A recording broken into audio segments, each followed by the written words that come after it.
রমজান শেষে মুসলমানদের গুরুত্বপূর্ণ ইবাদত সদকাতুল ফিতর বা ফিতরা, যার উদ্দেশ্য ঈদের আনন্দে দরিদ্রদের অংশীদার করা। ফিতরা মূলত সেই সব মানুষের জন্য নির্ধারিত যারা আর্থিকভাবে অসচ্ছল এবং যাকাত গ্রহণের উপযুক্ত। ইসলামী শরীয়ত অনুযায়ী পিতামাতা, দাদা দাদি বা নিজের সন্তানকে ফিতরা দেওয়া বৈধ নয়, কারণ তাদের ভরণ পোষণের দায়িত্ব পরিবারের ওপরেই বর্তায়। তবে ভাই বোনের ক্ষেত্রে ভিন্নতা রয়েছে। সাধারণত একজন ব্যক্তির ওপর ভাই বা বোনের ভরণ পোষণের বাধ্যবাধকতা থাকে না, তাই তারা যদি আর্থিকভাবে দুর্বল হন তাহলে তাদের ফিতরা দেওয়া জায়েজ।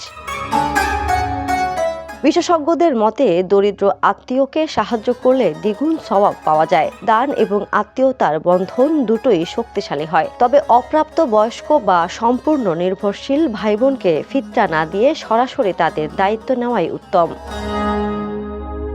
ফিতরা ঈদের নামাজের আগে আদায় করা শ্রেয়, তবে রমজানের শেষ দিনগুলোতেও দেওয়া যায়। মোট কথা, অসচ্ছল ভাই বোনকে ফিতরা দেওয়া শরীয়ত সম্মত ও উত্তম। Desk report, the news.